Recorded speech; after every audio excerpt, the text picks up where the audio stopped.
तो zombie apocalyptic world में आपका स्वागत है। यहाँ पर हम देख रहे हैं दी वॉकिंग डेड का सीजन 2 का एपिसोड नंबर 4। तो चलिए शुरू करते हैं। यहाँ पर हमने देखा कि काल का ऑपरेशन होना था जो सक्सेसफुल हो पाया शेन की हेल्प से, क्योंकि वो मेडिसिन लेके आ चुका था।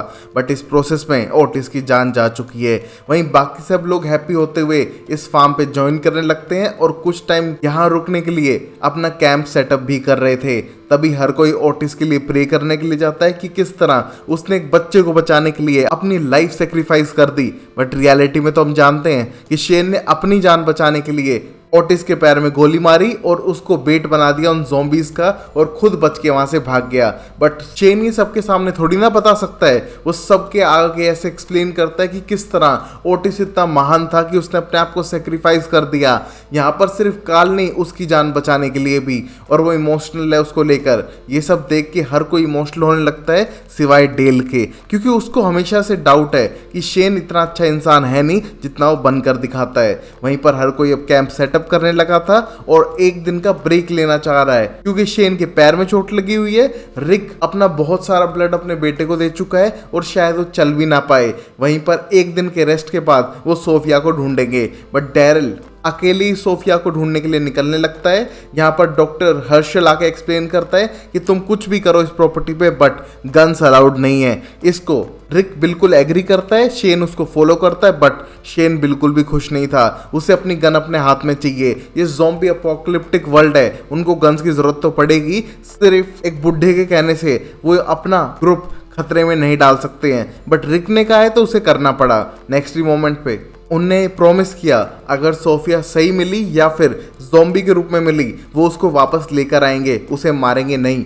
जिसको सुनकर हर कोई थोड़ा वियर्ड बिहेव करने लगता है। बट ये उनकी दोस्त कैरल के लिए था, क्योंकि वो अपनी बेटी से एक बार लास्ट टाइम तो मिल पाएगी। और सिर्फ डेल को गन रखने की अलाउंस मिली, क्योंकि वो पूरे एरिया की पेट्रोलिंग करेगा। इसी मोमेंट पे रिक और डॉक्टर अपनी डील साफ करते हैं कि जैसे ही वो लोग हील होके ठीक होके यहाँ से चले जाएंगे, उनके बीच और कोई कांटेक्ट नहीं होगा। इसको सुन के रिक थोड़ा शॉक था कि डॉक्टर इस ज़ॉम्बी अपोकलिप्टिक वर्ल्ड में भी अकेला रहना चाहता है। ये सुनकर रिक उसको प्रॉमिस करता है कि उनके बीच में कोई भी इशू होगा नहीं।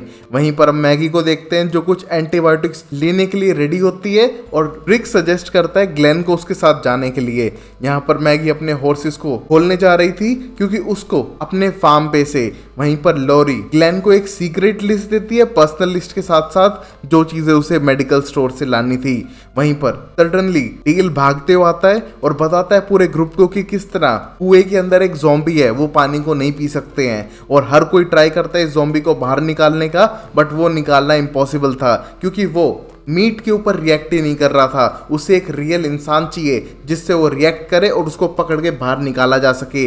वो पहले ही पानी में पड़ा पड़ा फूल चुका है, बिल्कुल आपके उस दोस्त की तरह जिनको लगता है कि चबी मतलब क्यूट होता है। तो एट लास्ट प्लान होता है कि यहाँ पर ग्लेन को अंदर डालेंगे कुएं के, जो रस्सी से बांध के उस ज़ॉम्बी को बाहर निकालने की कोशिश करेगा।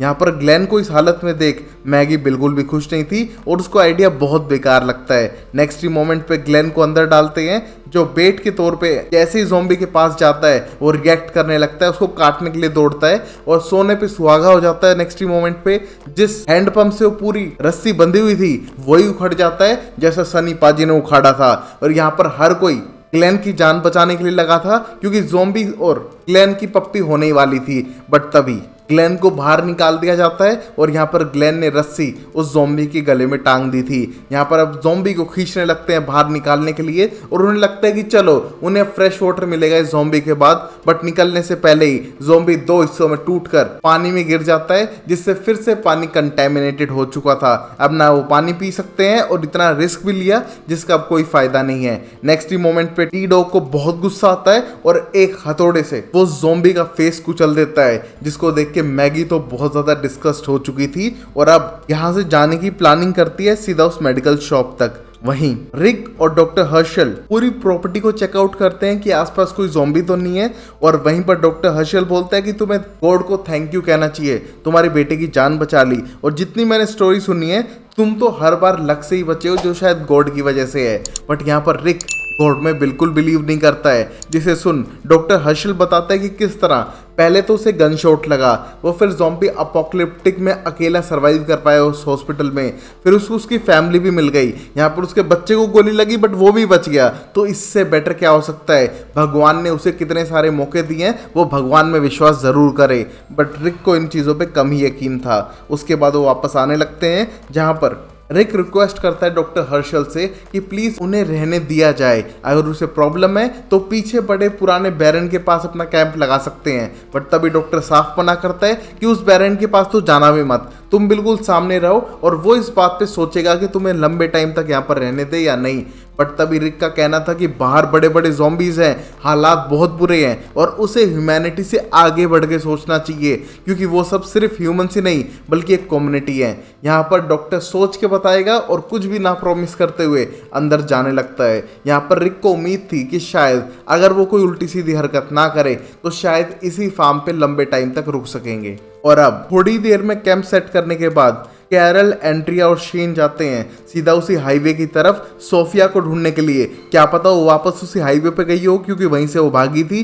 बट उसके वहां ना मिलने पे कैरल बहुत ज़्यादा इमोशनल होने लगती है और अब कहीं ना कहीं सबको पता था कि शायद सोफिया मर चुकी है। इतने लंबे टाइम तक कोई भी जिंदा नहीं रह सकता है। और इस टूटी हुई होप के साथ कैरल वापस आके आरवी को क्लीन करने लगती है। यहाँ डेरिल अपनी होप ना खोते हुए अकेले जंगलों में जाने लग रहा था और वहां उसे एक नजर आता है घर। उसे लगता है कि शायद सोफिया अंदर हो सकती है या फिर कोई ज़ॉम्बी।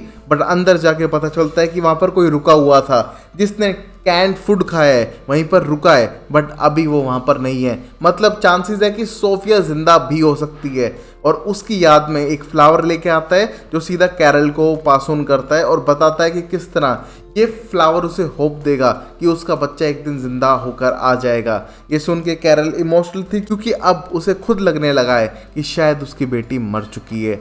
वहीं अब हम देखते हैं मैगी और ग्लेन को, जो अपने घोड़ों पे सीधा मेडिकल शॉप्स की तरफ जाने लग रहे थे। यहाँ पर जैसे ही मैगी अपनी एंटीबायोटिक्स ढूंढने लगती है, ग्लेन जल्दी से उस सीक्रेट बॉक्स अपने बैग में रखता है जो उसे लोरी ने लाने के लिए कहा था, और उस चीज़ को छुपाने के लिए वो पकड़ लेता है एक निरोध का डिब्बा, जिसे देखकर मैगी थोड़ी एक्साइट थी और कंफ्यूज भी कि इस पोपट लाल की गर्लफ्रेंड तो होगी नहीं, तो इसके पास ये चीज़ क्या कर रही है। अरे हम भी पुराने जमाने के हैं, हम तक समझ में निरोध क्या हो। यहाँ ग्लेन खुद कंफ्यूज था और उस बात को हाइड करने की कोशिश करता है। बट मैगी तो 2 मिनट में रेडी थी, जो उसके साथ इंटीमेट होना चाहती है। ये देख के ग्लेन भी कोई मौका नहीं छोड़ता। दुनिया जाए भाड़ में, चाहे ज़ॉम्बी अपोकलिप्स आ रखी हो, ये दोनों इंटीमेट होते हैं। बट इन सब के बाद मैगी वॉर्न करती है कि उसे किसी को बताना नहीं है। ग्लेन जैसे पोपटलाल के साथ वो इंटीमेट हो चुकी है, क्योंकि उसके पास अभी कोई ऑप्शन था नहीं। और पोपटलाल मीन्स ग्लेन वैसे ही खुश है कि पहली बार चलो लड़की ने लाइन तो दी, और बहुत कुछ। और अब घर पहुंचने के बाद ग्लेन बहुत ज़्यादा शाय फील करने लगता है। बट तभी उसके पास आती है लोरी, जिसको वो एक वाइट पैकेज पकड़ाता है। यहाँ पर लोरी इसको छुपा के सीधा कैंप की तरफ जाने लगती है। यहीं पर रिक अपने बेटे से मिलता है, जो अब होश में आने लगा था और सोफिया के बारे में पूछ रहा था। बट अब उसकी मॉम ने बता दिया है कि किस तरह वो अब तक नहीं मिली है और उसको ढूंढने का उसका डैड पूरा ट्राई करेगा, बट कोई श्योरिटी नहीं है कि वो मिलेगी। यहाँ पर अब रिक ने अपनी यूनिफॉर्म भी उतार दी थी, क्योंकि उसे अब लगता है कि इस वर्ल्ड में पुलिस वाले की कोई ज़रूरत है ही नहीं। यहाँ पर लोरी उसे थोड़ा मोटिवेट करती है और जाती है अकेली जंगलों में एक नाइफ के साथ। यहाँ पर अकेले जंगलों में जाता देख हम समझ पा रहे थे कि शायद लोरी के कुछ खतरनाक प्लान है, बट ऐसा कुछ नहीं था गाइस। वो सिर्फ एक प्रेगनेंसी टेस्ट करती है और पता लगाती है कि वो तो प्रेग्नेंट है, मतलब वो बच्चा किसी का भी हो सकता है, रिक का, शेन का या फिर डेल का, क्या पता। देखते हैं अगले एपिसोड में। तब तक के लिए वीडियो को लाइक करें, चैनल को सब्सक्राइब करें और देखते रहें show time explainer amazing series के लिए।